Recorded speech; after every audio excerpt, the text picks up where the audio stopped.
Yes മക്കളെ, നമുക്ക് CS-ന്റെ അടുത്ത ചാപ്റ്ററിലേക്ക് പോകാൻ. നെക്സ്റ്റ് ചാപ്റ്ററാണ് കമ്പ്യൂട്ടർ നെറ്റ്വർക്ക്സ്. കമ്പ്യൂട്ടർ നെറ്റ്വർക്ക്സ് എന്ന് പറഞ്ഞാൽ പ്യുവർലി ഒരു തിയറി ചാപ്റ്ററാണ്.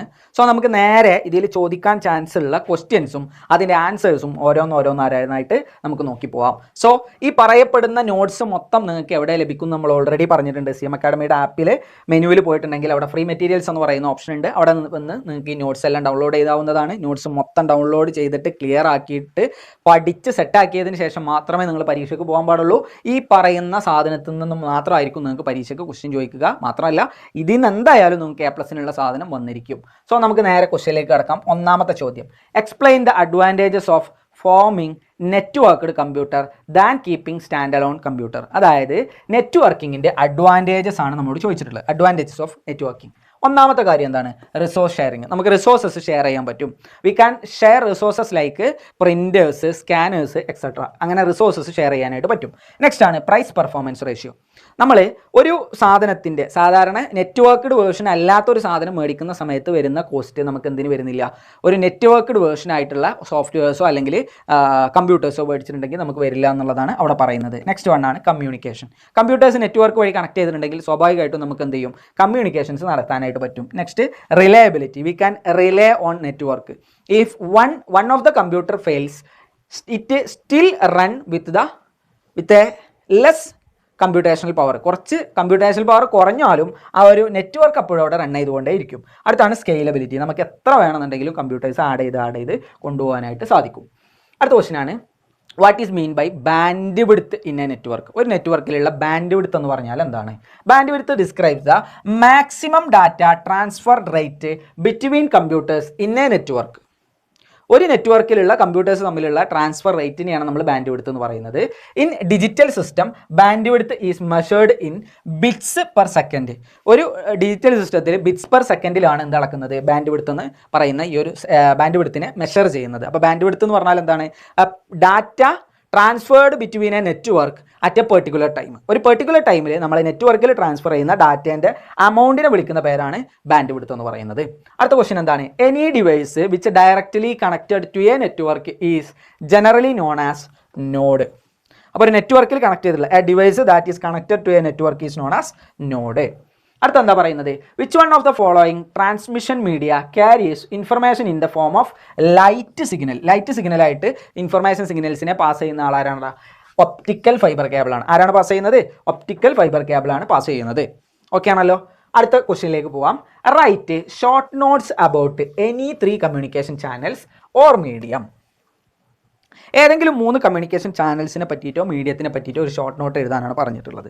3 മീഡിയയാണ് നമുക്ക് പ്രധാനമായിട്ടും പഠിക്കാനുള്ളത്. First one twisted pair cable, അല്ലാന്നുണ്ടെങ്കിൽ എതർനെറ്റ് കേബിൾ എന്നൊക്കെ പറയും. Twisted pair cable. Twisted pair കേബിളിനെ ശരിക്കും രണ്ടെണ്ണമായിട്ട് ക്ലാസിഫൈ ചെയ്തിട്ടുണ്ട്.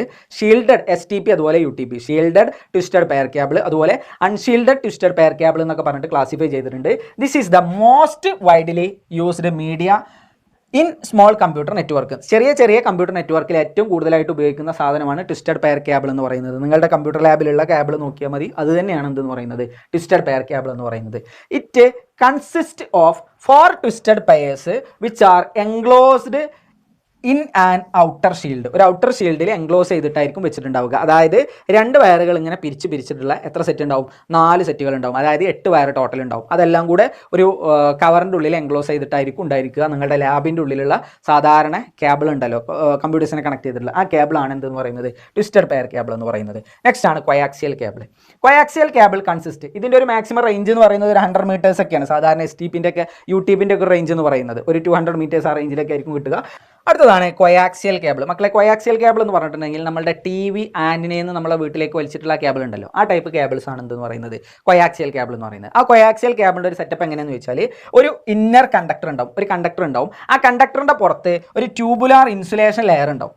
അതിൻ്റെ പുറത്ത് വീണ്ടും ഒരു എന്ത് ചെയ്തിട്ടുണ്ടാവും? ഒരു കവർ ചെയ്തിട്ടുണ്ടാവും. എന്തുകൊണ്ട്? ഒരു ട്യൂബുലാർ കണ്ടക്റ്റിംഗ് ഷീൽഡ് കൊണ്ട് കവർ ചെയ്തിട്ടുണ്ടാവും. ഒരു കണ്ടക്റ്റിംഗ് ഷീൽഡ് കൊണ്ട് ഒരു ചെറിയ സാധാരണഗതിയിൽ ഏതെങ്കിലും ഒരു വയർ കൊണ്ട് അതിന് ഷീൽഡ് ചെയ്തിട്ടുണ്ടാവും. അതിൻ്റെ പുറത്ത് വീണ്ടും എന്തുണ്ടാവും? ഒരു ഔട്ടർ പ്രൊട്ടക്ഷന് വേണ്ടിയിട്ട് ഒരു ഔട്ടർ ലെയർ കൂടെ, ഔട്ടർ ഇൻസുലേഷൻ പ്രൊട്ടക്ഷൻ ഔട്ടറിൽ എന്ത് കൊടുത്തിട്ടുണ്ടാവും? ഒരു ഇൻസുലേഷൻ കേബിളും കൂടെ കൊടുത്തിട്ടുണ്ടാവും.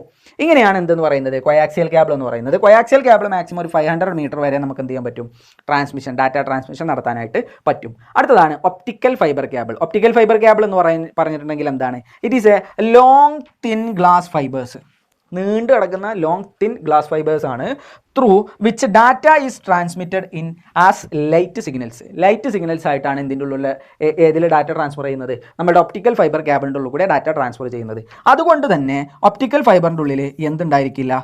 നോയ്സ് ഉണ്ടായിരിക്കില്ല. പക്ഷേ ഈ രണ്ടെണ്ണത്തിലും, ഈ പറയപ്പെട്ട രണ്ടെണ്ണത്തിലും എന്തുണ്ടായിരിക്കും? നോയ്സ് ഉണ്ടായിരിക്കും. അപ്പോൾ നിങ്ങൾക്ക് ഒരു ചോദ്യം ഉണ്ടാവും, എന്താണ് നോയ്സ് എന്നുള്ളത്? നോയ്സ് എന്ന് പറഞ്ഞിട്ടുണ്ടെങ്കിൽ എന്താണ് നോയ്സ് എന്ന് പറഞ്ഞാൽ? നോയ്സ് എന്ന് പറഞ്ഞിട്ടുണ്ടെങ്കിൽ എന്താണ്? Unwanted electronic or electro magnetic signals ആണ് നമ്മൾ എന്ത് പറയുന്നത്? നോയ്സ് എന്ന് പറയുന്നത്. That lowers the quality of signals. നമ്മളുടെ ആവശ്യമുള്ള സിഗ്നലിൻ്റെ ക്വാളിറ്റീനെ കുറക്കുന്ന അൺവാണ്ടഡ് ആയിട്ടുള്ള സിഗ്നലിനെ നമ്മൾ വിളിക്കുന്ന പേരാണെന്ത്? നോയ്സ് എന്ന് പറയുന്നത്. ഈ ഒപ്റ്റിക്കൽ ഫൈബർ കേബിളിനെ സംബന്ധിച്ചിടത്തോളം അതിൽ ലൈറ്റ് സിഗ്നൽ ആയിട്ടാണ് ഡാറ്റ ട്രാൻസ്ഫർ ചെയ്യുന്നത് എന്നുള്ളത് കൊണ്ട് തന്നെ ഈ പറയപ്പെട്ട നോയ്സിൻ്റെ പ്രശ്നം ഇവിടെ ഇല്ല, ഒപ്റ്റിക്കൽ ഫൈബർ കേബിളിൽ ഇല്ല. അടുത്തതായിട്ട് right a short not on എന്തിനൊക്കെ പറ്റിയിട്ടാണ്? Bluetooth, wifi, satellite. എന്താണ് ബ്ലൂടൂത്ത് എന്ന് പറഞ്ഞിട്ടുണ്ടെങ്കിൽ this is A technology used for short range wireless communication. Use ചെയ്യുന്ന വേവ് എന്ന് പറയുന്നത് റേഡിയോ വേവ്സ് ആണ് യൂസ് ചെയ്യുന്നത്. മാക്സിമം ഒരു 10 മീറ്റേഴ്സ് 20 മീറ്റേഴ്സ് ഒക്കെയാണ് നമുക്ക് എന്ത് ചെയ്യാൻ പറ്റുന്നത്? ഡാറ്റ ട്രാൻസ്ഫർ ചെയ്യാനായിട്ട് പറ്റുന്നത്. അടുത്തതാണ് വൈഫൈ. ഫുൾ ഫോം പഠിച്ചു വെക്കുക, പരീക്ഷയ്ക്ക് ചോദിക്കാറുണ്ട്. എന്താണ്? Wireless fidelity. എന്താണ് full form? Wireless fidelity is used to transmit information across a network like cellphones. ഒരു നെറ്റ്വർക്കിൽ നമ്മൾ സെൽഫോൺസ് ട്രാൻസ്ഫർ ചെയ്യുന്ന പോലെ തന്നെ ഡാറ്റ ട്രാൻസ്ഫർ ചെയ്യാൻ വേണ്ടി യൂസ് ചെയ്യുന്നതാണ് വൈഫൈ. ഫുൾ ഫോം പഠിച്ചു വെക്കുക, വയർലെസ് ഫിഡിലിറ്റി. നെക്സ്റ്റ് ആണ് satellite. Satellite is used in long distance wireless communication. ഇതെന്താണ് യൂസ് ചെയ്യുന്നത്? ജിയോ സ്റ്റേഷനറി സാറ്റലൈറ്റ്സ് ആണ് ഇങ്ങനെ വയർലെസ് കമ്മ്യൂണിക്കേഷൻസ് നടത്തുന്നതിന് വേണ്ടിയിട്ട് യൂസ് ചെയ്യുന്നത്. നമ്മളുടെ നാട്ടിലുള്ള കമ്പനികളിൽ നിന്നും ഈ പറയപ്പെട്ട സിഗ്നൽസ് ട്രാൻസ്ഫർ ചെയ്യാൻ വേണ്ടിയിട്ട് എന്ത് യൂസ് ചെയ്യുന്നുണ്ട്? നമ്മളെ നാട്ടിൽ നിന്ന് നേരെ നമ്മൾ എന്തിലേക്ക് സിഗ്നൽ ട്രാൻസ്മിറ്റ് ചെയ്യും? നമ്മളുടെ സാറ്റലൈറ്റുകളിലേക്ക് സിഗ്നൽ ട്രാൻസ്മിറ്റ് ചെയ്യും. ഈ ട്രാൻസ്മിറ്റ് ചെയ്യുന്ന പരിപാടിക്കാണ് നമ്മൾ എന്ത് പേര് പറയുന്നത്? അപ്ലിങ്ക് എന്ന് പേര് പറയുന്നത്. ഇവിടുന്ന് തിരിച്ച് നമ്മളുടെ വീടുകളിലുള്ള ഡിഷുകളിലേക്ക് തിരിച്ചെത്തും. ഇതിനെയാണ് ഡൗൺ ലിങ്ക് എന്ന് പേര് പറയുന്നത്. എന്താണ് പേര് പറയുന്നത്? ഡൗൺ ലിങ്ക് എന്ന് പേര് പറയും. മുകളിലേക്ക് കൊടുത്തയക്കുന്നതിനെ നമ്മളുടെ ഇപ്പോൾ സാധാരണഗതിയിൽ സാറ്റലൈറ്റ് കമ്മ്യൂണിക്കേഷൻ യൂസ് ചെയ്യുന്നത് നമ്മൾ സാധാരണ ഒരു സാറ്റലൈറ്റ് ഫോൺ ഉപയോഗിച്ച് വിളിക്കുകയാണെന്നുണ്ടെങ്കിൽ നമ്മുടെ ഫോണിൽ നിന്ന് അങ്ങോട്ട് ഡാറ്റ പോകുന്ന പരിപാടിക്കാണ് എന്ത് പറയുന്നത്? അപ്ലിങ്ക്. അവിടെ നിന്ന് ഇങ്ങോട്ട് വരുന്നതിനെ ഡൗൺ ലിങ്ക് എന്ന് പറയും. നമ്മുടെ TV ചാനലുകളൊക്കെ വർക്ക് ചെയ്യുന്ന രീതി ഇങ്ങനെയാണ്. അടുത്തതാണ് right a short note about the following. താഴെ തന്നിട്ടുള്ള ആളുകളെ പറ്റിയിട്ട് കുറച്ചൊരു ഷോർട്ട് നോട്ട് എഴുതാൻ വേണ്ടിയിട്ട് പറഞ്ഞിട്ടുണ്ട്. സോ നമുക്ക് നോക്കാം. ഫസ്റ്റ് വൺ ആണ് NIC. NICൻ്റെ ഫുൾ ഫോം പഠിച്ചിരിക്കണം. Network interface card. എന്താണ് full form? Network interface card. അവിടെ കൊടുത്തിട്ടില്ല, നിങ്ങൾ പ്രത്യേകം എഴുതിയിരിക്കണം. എന്താണ്? Network interface card. എന്തിനു വേണ്ടിയിട്ടാണ് യൂസ് ചെയ്യുന്നത്? നെറ്റ്വർക്ക് ഇൻ്റർഫേസ് കാർഡ് എന്നാണ് നമ്മൾ എന്തിനു പറയപ്പെടുന്നത്? NICന് പറയപ്പെടുന്നത്. NIC enable a computer to connect to a network and communicate. ഒരു കമ്പ്യൂട്ടറിൽ NIC കാർഡ് ഉണ്ടെങ്കിൽ മാത്രമാണ് ആ കമ്പ്യൂട്ടറിന് ഒരു നെറ്റ്വർക്കിൽ കണക്ട് ചെയ്യപ്പെടാനും ഡാറ്റ ട്രാൻസ്മിറ്റ് ചെയ്യാനും കഴിയുള്ളൂ.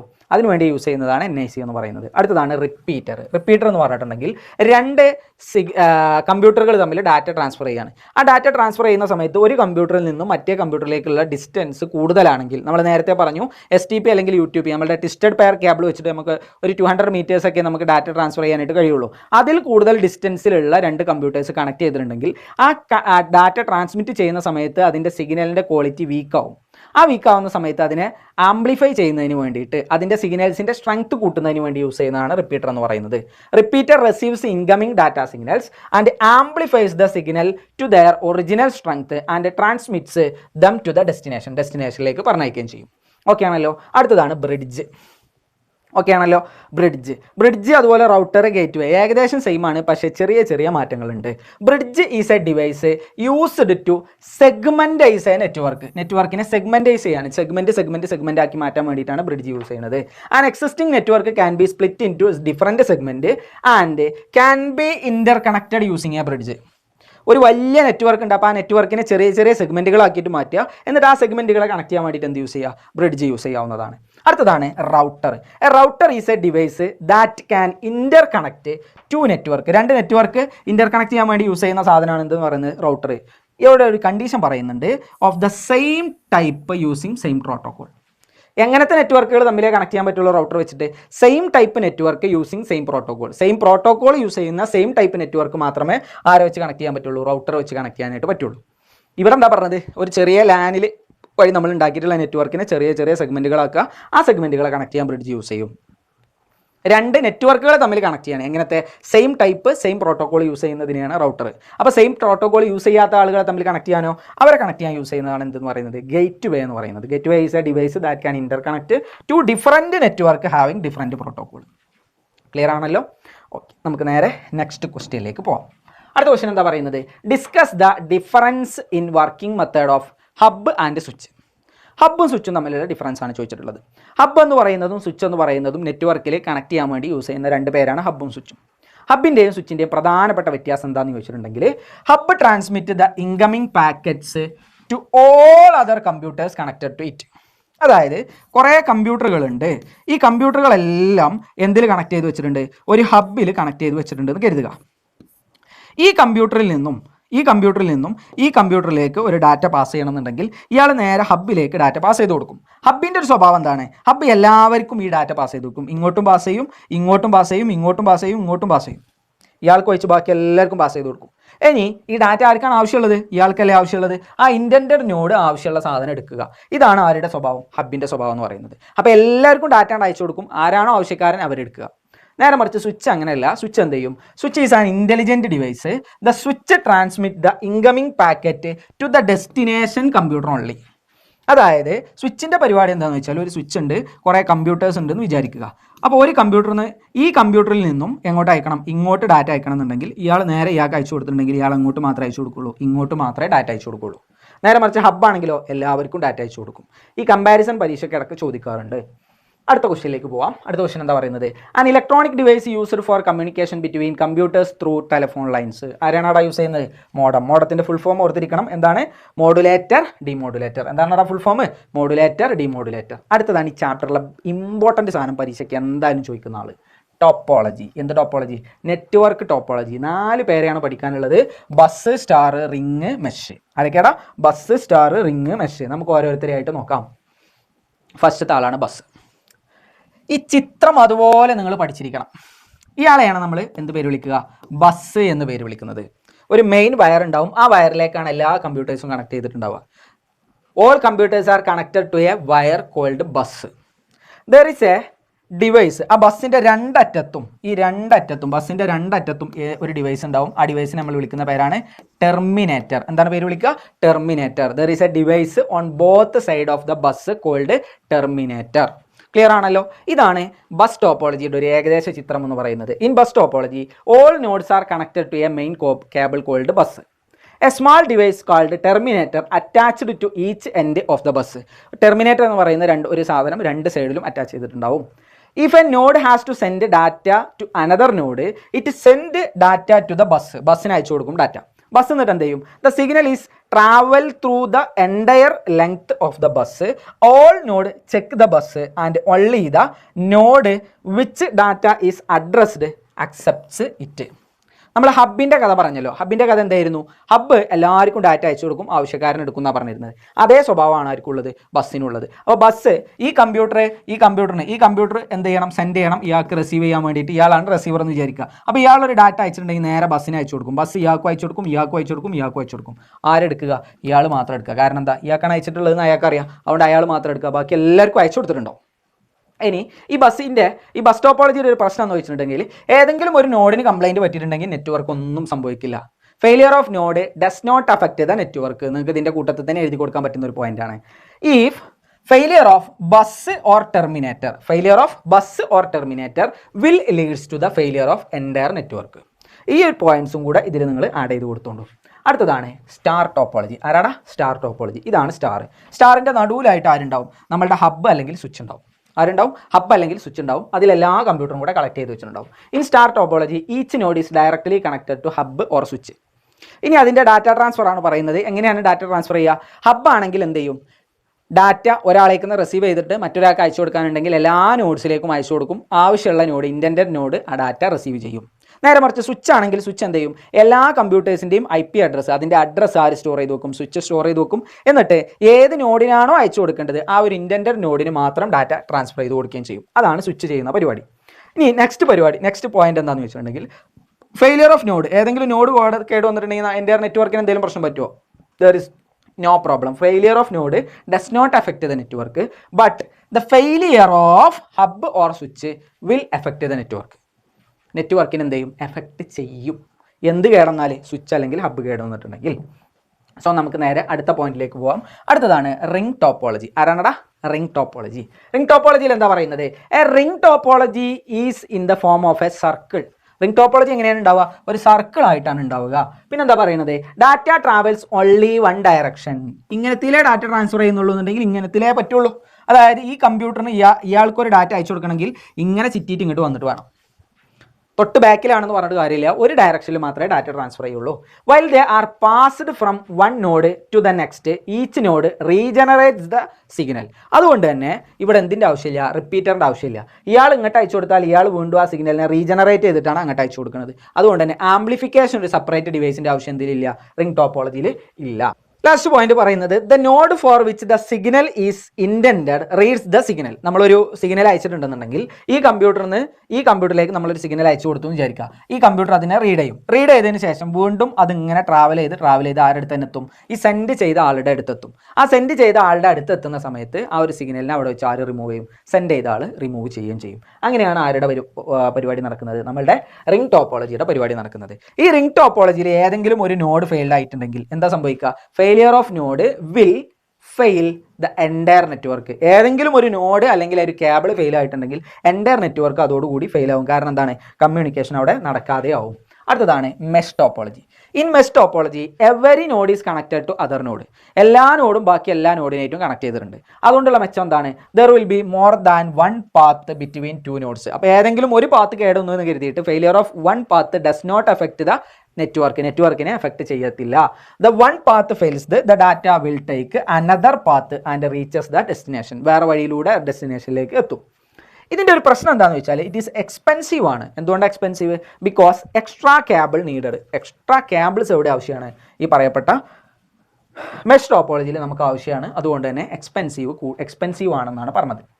അടുത്ത എന്താ ചോദിച്ചിട്ടുള്ളത്? Internet is an example of. Internet എന്തിൻ്റെ എക്സാമ്പിളാണ്? ഒരു വൈഡ് ഏരിയ നെറ്റ്വർക്കിൻ്റെ എക്സാമ്പിളാണ് ഇന്റർനെറ്റ് എന്ന് പറയുന്നത്. നെക്സ്റ്റ് എന്താ പറഞ്ഞത്? Compare 3 types of network based on span of geographical area. Geographical area വെച്ചിട്ട് അതിനെന്ത് ചെയ്യാൻ പറഞ്ഞിട്ടുണ്ട്? കമ്പയർ ചെയ്യാനായിട്ട് പറഞ്ഞിട്ടുള്ളത്. ഏതൊക്കെയാണ്? ജിയോഗ്രഫിക്കൽ ഏരിയനെ ബേസ് ചെയ്തുകൊണ്ട് നമ്മൾ കമ്പയർ ചെയ്യുന്ന സ്പ്ലിറ്റ് ചെയ്തിട്ടുള്ള ക്ലാസിഫൈ ചെയ്തിട്ടുള്ള എങ്ങനെയൊക്കെയാണ്? പാന്, ലാന്, മാന്, വാന്. പാൻ എന്ന് പറഞ്ഞാൽ എന്താണ്? Personal area network. ലാൻ എന്ന് പറഞ്ഞിട്ടുണ്ടെങ്കിൽ ലോക്കൽ ഏരിയ നെറ്റ്വർക്ക്. മാൻ എന്ന് പറഞ്ഞാൽ മെട്രോപൊളിറ്റൻ ഏരിയ നെറ്റ്വർക്ക്. നെക്സ്റ്റ് ആണ് വാന്, അതായത് വൈഡ് ഏരിയ നെറ്റ്വർക്ക്. അതിൻ്റെ ഒരു ക്ലാസിഫിക്കേഷൻ നമ്മളിവിടെ കൊടുത്തിട്ടുണ്ട്. പാൻ എന്ന് പറഞ്ഞിട്ടുണ്ടെങ്കിൽ സ്മാൾ ഏരിയ അപ് ടു ഒരു 10 മീറ്റേഴ്സ്. അതായത് ഒരാളുടെ ഇപ്പോൾ എൻ്റെ കമ്പ്യൂട്ടർ, എൻ്റെ ലാപ്ടോപ്പ്, എൻ്റെ ടാബ് എല്ലാം കൂടെ കണക്ട് ചെയ്തിട്ടുള്ള ഒരു നെറ്റ്വർക്ക് സെറ്റപ്പിനെയാണ് നമ്മൾ പാൻ എന്ന് പറയുന്നത്. ഒരു 10 മീറ്റേഴ്സാണ് അതിൻ്റെ റേഡിയസ് ഉണ്ടാവുക. പിന്നെ അതിൻ്റെ സ്പീഡ് എന്താണ്? സ്പീഡ് റേറ്റ് ഹൈ ആണ്. കാരണം എന്താ? കുറഞ്ഞ ഏരിയയിൽ അത് കിടക്കുന്നുള്ളൂ. പിന്നെയോ നെറ്റ്വർക്ക് കോസ്റ്റും വളരെ കുറവായിരിക്കും പാനിനെ സംബന്ധിച്ചിടത്തോളം. അടുത്തതാണ് ലാൻ. ലാനിൻ്റെ ഒരു പ്രത്യേകത എന്താണ്? ഒരു 10 കിലോമീറ്റേഴ്സ് റേഡിയസിലുള്ള സാധനമാണ് എന്തെന്ന് പറയുന്നത്? LAN, local area network. ഒരു ടൗൺ മൊത്തം കവർ ചെയ്തിട്ടുള്ള നെറ്റ്വർക്കിനെയാണ് ലാൻ എന്ന് പറയുന്നത്. നല്ല സ്പീഡ് തന്നെ ആയിരിക്കും, ഹൈ സ്പീഡ് തന്നെ ആയിരിക്കും. കാരണം കൂടുതൽ ഏരിയ അവിടെ വരുന്നില്ല. പിന്നെ ലാന് ഇൻഎക്സ്പെൻസീവ് ആണ്. എന്തിനായിട്ടും കമ്പയർ ചെയ്ത് നോക്കുമ്പോൾ വാനിനൊക്കെ കമ്പയർ ചെയ്ത് നോക്കുന്ന സമയത്ത് ഇൻഎക്സ്പെൻസീവ് ആണ്. നെക്സ്റ്റ് ആണ് മാൻ എന്ന് പറഞ്ഞിട്ടുണ്ടെങ്കിൽ ഒരു സിറ്റിയാണ്. സിറ്റി എന്ന് പറഞ്ഞിട്ടുണ്ടെങ്കിൽ ഏകദേശം എത്ര കിലോമീറ്റേഴ്സ് റേഞ്ചിലാണ്? ഒരു 100 കിലോമീറ്റേഴ്സ് റേഡിയസിലുള്ള നെറ്റ്വർക്കിനെയാണ് മെട്രോപൊളിറ്റൻ ഏരിയ. ഒരു ഏകദേശം ഒരു ഡിസ്ട്രിക്റ്റിൻ്റെ ഏരിയയിലേക്ക് വരുന്ന സാധനമാണ് മാൻ എന്ന് പറയുന്നത്. മോഡറേറ്റ് സ്പീഡ് ആയിരിക്കും ഉണ്ടാവുക. എന്നാലും നമുക്ക് നല്ല സ്പീഡ് അവിടെ അനുഭവപ്പെടുന്നതായിരിക്കും. പിന്നെ മോഡറേറ്റ് എക്സ്പെൻസീവ് ആണ്. അടുത്തതാണ് van. Entire country, continent or globe. മൊത്തം ഗ്ലോബ് അടങ്ങിയിട്ടുള്ള നെറ്റ്വർക്കിനെയാണ് നമ്മൾ എന്ത് വിളിക്കുന്നത്? വാൻ എന്ന് വിളിക്കുന്നത്. വാൻ എന്ന് പറഞ്ഞിട്ടുണ്ടെങ്കിൽ എന്താണ്? എക്സ്പെൻസീവ് ആണ്. വാനിൻ്റെ എക്സാമ്പിളായിട്ട് നമുക്ക് എന്ത് പറയാൻ പറ്റും? നമ്മളുടെ ഇൻ്റർനെറ്റ്, അതേപോലെ ഏതെങ്കിലും ഒരു ബാങ്കിൻ്റെ നെറ്റ്വർക്ക് സിസ്റ്റമൊക്കെ നമുക്ക് എന്തിന് എക്സാമ്പിളായിട്ട് പറയാൻ പറ്റും? വാനിന് എക്സാമ്പിളായിട്ട് പറയാനായിട്ട് പറ്റും. ഓക്കെ ആണല്ലോ. സോ നമുക്ക് നേരെ അടുത്ത ക്വസ്റ്റ്യനിലേക്ക് പോവാം. What is peer to peer network? എന്താണ് പിയർ ടു പിയർ നെറ്റ്വർക്ക് എന്ന് പറഞ്ഞിട്ടുണ്ടെങ്കിൽ 2 ടൈപ്പ് നെറ്റ്വർക്കാണുള്ളത്. ഒന്ന് പിയർ ടു പിയർ നെറ്റ്വർക്കും ഉണ്ട്, അതുപോലെ ക്ലൈൻറ്റ് സെർവർ നെറ്റ്വർക്കും ഉണ്ട്. എന്താണടാ? Client server network. Client server network എന്ന് പറഞ്ഞാൽ എന്താ? ഒരു ക്ലൈൻറ്റും ഉണ്ടാവും, ഒരു സെർവറും ഉണ്ടാവും. അവർ തമ്മിൽ കമ്മ്യൂണിക്കേഷൻ നടത്തുന്നതിനെയാണ് ക്ലൈൻറ്റ് സെർവർ നെറ്റ്വർക്ക് എന്ന് പറയുന്നത്. അതായത് നമ്മൾ ഏതെങ്കിലും ഒരു വെബ്സൈറ്റിൽ നിന്ന് എന്തെങ്കിലും ആക്സസ് ചെയ്യുന്ന പരിപാടി, ആ വെബ്സൈറ്റ് ഒരു സെർവർ ആയിരിക്കും. ആ സെർവറിൽ നിന്ന് നമ്മൾ ആക്സസ് ചെയ്യുന്ന പരിപാടിക്കാണ് നമ്മൾ എന്ത് പറയുക? ക്ലൈൻറ്റ് സെർവർ നെറ്റ്വർക്ക് എന്ന് പറയുന്നത്. അടുത്തതാണ് peer to peer network. Peer to peer network എന്ന് പറഞ്ഞാൽ there will be no dedicated server. ഒരു ഡെഡിക്കേറ്റഡ് സെർവർ ഉണ്ടാവത്തില്ല. Any computer can be act as a client or as a server at any instance. ഏത് computer വേണമെങ്കിലും client ആയിട്ടും server ആയിട്ടും act ചെയ്യാനായിട്ട് പറ്റും. നമ്മുടെ ലാബിലൊക്കെ ഉള്ള ഒട്ടുമിക്ക നെറ്റ്വർക്ക് സിസ്റ്റത്തിലും ഈ പിയർ ടു പിയർ സെറ്റപ്പ് ആയിരിക്കും ഉണ്ടാവുക. ഏതെങ്കിലും ഒരു കമ്പ്യൂട്ടർ സെർവറായിട്ട് അങ്ങോട്ടും ഇങ്ങോട്ടും മാറി മാറി കളിച്ചുകൊണ്ടിരിക്കും. This network is ideal for small networks like home network or small business establishment or shops. ഇത്തരം സെറ്റപ്പുകളിലാണ് നമുക്ക് എന്ത് ഏറ്റവും അനുയോജ്യമായിട്ടുള്ളത്? പിയർ ടു പിയർ നെറ്റ്വർക്ക് അനുയോജ്യമായിട്ടുള്ളത്. അടുത്ത എന്താ പറഞ്ഞിട്ടുള്ളത്? Write a short note about the following. മാക്കിനെ കുറിച്ചിട്ടും IP യെ കുറിച്ചിട്ടും ഒരു ഷോർട്ട് നോട്ട് എഴുതാനാണ് പറഞ്ഞിട്ടുള്ളത്. ഫസ്റ്റ് വൺ ആണ് മാക്. മാക് എന്ന് പറഞ്ഞിട്ടുണ്ടെങ്കിൽ എന്താണ്? Media access control address. എന്താണടാ? Media access control address. A universally unique address. എത്ര ഡിജിറ്റാണ് ഉണ്ടാവുക? 12 ഡിജിറ്റുള്ള ഒരു ഹെക്സാഡെസിമൽ നമ്പറാണ് എന്തെന്ന് പറയുന്നത്? മാക് അഡ്രസ്സ് എന്ന് പറയുന്നത്. ഇത് എന്തിന് കൊടുക്കുന്നതാണ്? NICക്ക് കൊടുക്കുന്നതാണ്. NIC എന്ന് പറഞ്ഞാൽ എന്താ? Network interface card. Network interface കാർഡിന് കൊടുക്കുന്ന ഒരു അഡ്രസ്സാണ് മാക് അഡ്രസ്സ് എന്ന് പറയുന്നത്. അതായത് ഒരു ഡിവൈസ് ഇൻ്റർനെറ്റിൽ കണക്ട് ചെയ്യാൻ എന്ത് വേണമെന്നാണ് പറഞ്ഞത്? NIC വേണം. ആ ഒരു ഡിവൈസ് ഇൻ്റർനെറ്റിൽ കണക്ട് ചെയ്യണമെന്നുണ്ടെങ്കിൽ NIC വേണം. ആ NICക്കുള്ള ഒരു യുണീക്ക് അഡ്രസ്സാണ് ആരെന്ന് പറയുന്നത്? മാക് അഡ്രസ്സ് എന്ന് പറയുന്നത്. അപ്പോൾ ഇൻ്റർനെറ്റിൽ കണക്ട് ചെയ്തിട്ടുള്ള എല്ലാ ഡിവൈസിനെയും യുണീക്കായിട്ട് ഐഡൻറ്റിഫൈ ചെയ്യാൻ നമുക്ക് എന്ത് യൂസ് ചെയ്യാൻ പറ്റും? മാക് യൂസ് ചെയ്യാനായിട്ട് പറ്റും. ഈ മാക്കിന് എന്തുണ്ട്? ഒരു അഡ്രസ്സ് കൊടുത്തിട്ടുണ്ടാവും. ആ അഡ്രസ്സ് എത്ര ഡിജിറ്റ് ആണെന്നാണ് പറഞ്ഞത്? 12 ഡിജിറ്റ് ആണെന്നാണ് പറഞ്ഞത്. അതിൻ്റെ ഒരു ഫോർമാറ്റ് ഈ കാണുന്ന ഫോർമാറ്റാണ്. ഒന്നെങ്കിൽ ഈ രൂപത്തിലുണ്ടാവും, അല്ലെങ്കിൽ ഈ രൂപത്തിലുണ്ടാവും. ഇതിൽ M റെപ്രസെൻറ്റ് ചെയ്യുന്നത് എന്തിനാണെന്ന് വെച്ചാൽ ആ NIC കാർഡ് മാനുഫാക്ചർ ചെയ്തിട്ടുള്ള മാനുഫാക്ചറിങ് കമ്പനിയുടെ അഡ്രസ്സാണ്, അല്ലെങ്കിൽ ആ കമ്പനിയുടെ ID ആണ് എന്ത്? ഈ M ഫസ്റ്റത്തെ 6 ഡിജിറ്റ് അവിടെ വരുന്നത്. നെക്സ്റ്റ് ഉള്ള ബാക്കിയുള്ള 6 ഡിജിറ്റ്, ഈ S എന്ന് വെച്ചിട്ട് റെപ്രസെൻറ്റ് ചെയ്തിട്ടുള്ള ബാക്കിയുള്ള 6 ഡിജിറ്റാണ് ആരെ റെപ്രസെൻറ്റ് ചെയ്യാൻ വേണ്ടിയിട്ട്? Serial number assigned to a adapter by its manufacturer. ആ മാനുഫാക്ചറർ ഉണ്ടാക്കിയ സമയത്ത് ആ ഒരു NICക്ക് അസൈൻ ചെയ്ത് കൊടുത്തിട്ടുള്ള സീരിയൽ നമ്പറാണ് എന്തെന്ന് പറയുന്നത്? ഈ സെക്കൻഡ് പാർട്ടിലുള്ള SSS ഡിനോട്ട് ചെയ്യുന്നത്. അത് ഒന്നെങ്കിൽ നമുക്ക് എന്ത് വെച്ചിട്ട് കോളൻ വെച്ച് സെപ്പറേറ്റ് ചെയ്യാം, അല്ലെങ്കിൽ ഒരു ഹൈഫൺ വെച്ചിട്ട് സെപ്പറേറ്റ് ചെയ്യാം. ഒരു എക്സാമ്പിൾ ഇവിടെ കൊടുത്തിട്ടുണ്ട്. ഈ എക്സാമ്പിൾ നിങ്ങൾ ഇറങ്ങാറായി കാണാൻ പഠിക്കൊന്നും വേണ്ട. ഹെക്സാഡെസിമൽ നമ്പറാണ്, നിങ്ങൾക്ക് ഇഷ്ടം പോലെ എഴുതി കൊടുക്കാവുന്നതാണ്. അടുത്ത ക്വസ്റ്റ്യനിലേക്ക് പോകാം. അടുത്ത ക്വസ്റ്റ്യനിൽ എന്താ പറയുന്നത്? ഇൻ്റർനെറ്റ് പ്രോട്ടോക്കോളിനെ പറ്റിയിട്ടാണ്. നേരത്തെ ക്വസ്റ്റ്യനിലുള്ള തന്നെയാണ് IP-നെ പറ്റി ചോദിച്ചിട്ടുണ്ടായിരുന്നു. And IP address is a unique 4-പാർട്ട് numeric address assigned to each node and network. ഒരു നെറ്റ്വർക്കിലുള്ള ഓരോ നോഡിനും അസൈൻ ചെയ്ത് കൊടുത്തിട്ടുള്ള ഒരു യുണീക്ക് അഡ്രസ്സാണ് എന്തെന്ന് പറയുന്നത്? 4 പാർട്ടുള്ള ഒരു യുണീക്ക് അഡ്രസ്സാണ് എന്തെന്ന് പറയുന്നത്? IP അഡ്രസ്സ് എന്ന് പറയുന്നത്. അപ്പോൾ ഇൻ്റർനെറ്റിലുള്ള ഓരോ നോഡിനെയും തിരിച്ചറിയാൻ വേണ്ടി യൂസ് ചെയ്യുന്ന അഡ്രസ്സ് ഏതാണെന്ന് ചോദിച്ചാൽ എന്താണ് പറയേണ്ടത്? IP അഡ്രസ്സ് എന്നാണ് പറയേണ്ടത്. Internet protocol address. An IP address is a group of 4 byte or 32 bits. 4 byte അല്ലെങ്കിൽ 32 ബിറ്റ്. 4 ബൈറ്റ് എന്ന് പറഞ്ഞിട്ടുണ്ടെങ്കിൽ ഒരു ബൈറ്റ് എന്ന് പറഞ്ഞാൽ എത്ര ബിറ്റാ? 8 ബിറ്റാണ്. അപ്പോൾ സ്വാഭാവികമായിട്ടും അവിടെ എത്ര ബിറ്റ് ആയിരിക്കും വരിക? 32 ബിറ്റാണ് വരിക. Each of which can be A number from 0 to 225. എല്ലാത്തിൻ്റെ നമ്പർ എവിടെ നിന്ന് അങ്ങോട്ടായിരിക്കും ഉണ്ടാവുക? 0 to 225 ആയിരിക്കും ഉണ്ടാവുക. 4 പാർട്ടാണ് ഉണ്ടാവുക. 1 ഡോട്ട് 2 ഡോട്ട് 3 ഡോട്ട് 4 ഇങ്ങനെ 4 പാർട്ടായിരിക്കും ഉണ്ടാവുക. ഈ 4 പാർട്ടിലും എവിടുന്ന് ഏത് വരെയുള്ള നമ്പർ ആയിരിക്കും ഉണ്ടാവുക? 0 മുതൽ 225 വരെയുള്ള നമ്പർ ആയിരിക്കാം. അപ്പോൾ ഞാൻ 100 225 അതുപോലെ 225 അല്ല, സോറി 255 കേട്ടോ. 255 വരെ പോകാൻ പറ്റും. 0 0. ഇതെന്തിന് എക്സാമ്പിളായിട്ട് നമുക്ക് പറയാൻ പറ്റും? IP അഡ്രസ്സിന് എക്സാമ്പിളായിട്ട് പറയാനായിട്ട് പറ്റും. സോ നേരെ നമുക്ക് അടുത്ത ക്വസ്റ്റ്യനിലേക്ക് പോകാം. Define protocol. എന്താണ് protocol? A network protocol is a set of rules to be formed when a device in the network exchange data with each other. ഏതെങ്കിലും ഒരു 2 ഡിവൈസസ് ഇൻ്റർനെറ്റിൽ അല്ലെങ്കിൽ നെറ്റ്വർക്കിൽ ഡാറ്റ ട്രാൻസ്ഫർ ചെയ്യുന്ന സമയത്ത് ഫോളോ ചെയ്തിരിക്കേണ്ട റൂൾസ് ആൻഡ് റെഗുലേഷൻസിനെ വിളിക്കുന്ന പേരാണ് പ്രോട്ടോകോൾ എന്ന് പറയുന്നത്. അതിൽ പ്രോട്ടോകോൾസ് മെയിൻലി നമുക്ക് പഠിക്കാനുള്ളതാണ് FTP HTTP. അതിനെ പറ്റിയിട്ടാണ് നമ്മൾ അടുത്തതായിട്ട് നോക്കാൻ പോകുന്നത്. Write a short note about HTTP. HTTP stands for hypertext transfer protocol. എന്താണ് HTTPൻ്റെ ഫുൾ ഫോം എന്ന് പറയുന്നത്? Hypertext transfer protocol. It is a standard protocol for transferring request from client side and to receive response from the server side. അതായത് നിങ്ങളുടെ കമ്പ്യൂട്ടറിൽ നിന്നും എന്തെങ്കിലും ഒരു വെബ്സൈറ്റ് ആക്സസ് ചെയ്തിട്ടുണ്ടെങ്കിൽ ആ വെബ്സൈറ്റ് കിടക്കുന്ന സെർവറിലേക്ക് ഒരു റിക്വസ്റ്റ് അയച്ചു കൊടുക്കുക. ആ റിക്വസ്റ്റിനുള്ള മറുപടി തിരിച്ച് ഇങ്ങോട്ട് കൊണ്ടുവരിക എന്ന് പറയുന്ന പരിപാടിക്കാണ് ഈ പണി എടുക്കുന്ന ആളാണ് ആരെന്ന് പറയുന്നത്? HTTP എന്ന് പറയുന്ന പരിപാടി. ഇവിടുന്ന് അങ്ങോട്ട് റിക്വസ്റ്റ് അയക്കുക, ആ റിക്വസ്റ്റിൻ്റെ എന്ത് തിരിച്ചിങ്ങോട്ട് കൊണ്ടുവരിക, റെസ്പോൺസ് തിരിച്ചിങ്ങോട്ട് റിസീവ് ചെയ്യുന്ന പണിയാണ് ആരെടുക്കുന്നത്? HTTP എടുക്കുന്നത്. അടുത്തതാണ് TCP/IP. TCP/IPൻ്റെ ഫുൾ ഫോം ആണ് ചോദിച്ചിട്ടുള്ളത്. TCPൻ്റെ full form transfer control protocol. IP എന്ന് പറഞ്ഞിട്ടുണ്ടെങ്കിൽ internet protocol. URL stands for, URLൻ്റെ ഫുൾ ഫോം എന്താണ്? Uniform resource locator. നെക്സ്റ്റ് ആണ് what is the use of URL in computer network, explain with an example. URLൻ്റെ ഉപയോഗം എന്താണ്, അതുപോലെ അതിൻ്റെ ഒരു എക്സാമ്പിൾ എഴുതാനായിട്ട് പറഞ്ഞിട്ടുണ്ട്. It is a formatted string used to identify a network resource on the internet. ഇൻ്റർനെറ്റിലുള്ള ഒരു നെറ്റ്വർക്ക് റിസോഴ്സിനെ മനസ്സിലാക്കുന്നതിന് വേണ്ടിയിട്ടുള്ള ഒരു ഫോർമാറ്റഡ് സ്ട്രിങ് ആണ്, അല്ലെങ്കിൽ ഒരു പേരാണ് എന്തെന്ന് പറയുന്നത് URL എന്ന് പറയുന്നത്. URL consist of letters, numbers, punctuators. എന്തൊക്കെയാണ് URL ഉണ്ടാവുക? ലെറ്റേഴ്സ് ഉണ്ടാവാം, പങ്ക്ച്വേറ്റേഴ്സ് ഉണ്ടാവും, അതുപോലെ ക്യാരക്ടേഴ്സ് ഉണ്ടാവാം. 3 പാർട്ടാണ് പ്രധാനമായിട്ട് URLനുള്ളത്. ഒന്നാമത്തതാണ് പ്രോട്ടോകോൾ. ഇവിടെ പ്രോട്ടോകോൾ ഏതാണ്? HTTP ആണ് പ്രോട്ടോകോൾ ആയിട്ട് വരുന്നത്. അടുത്തതാണ് ഡൊമൈൻ നെയിം. ഇയാളാണ് ഡൊമൈൻ നെയിം, www.dhskerala.gov.in. ഇത് മൊത്തത്തിൽ നമ്മൾ എന്താ പേര് വിളിക്കുന്നത്? ഡൊമൈൻ നെയിം എന്നാണ് പേര് വിളിക്കുന്നത്. അത് കഴിഞ്ഞിട്ടുള്ളതാണ് ഫയൽ നെയിം, / ഫയലിൻ്റെ പേര് index.html. ഈ ഒരു എക്സാമ്പിൾ അതുപോലെ പഠിച്ചു വെച്ചേക്ക്, ഇതുപോലെ പരീക്ഷയ്ക്ക് ചോദിച്ചിട്ടുണ്ട് ഈ എക്സാമ്പിൾ.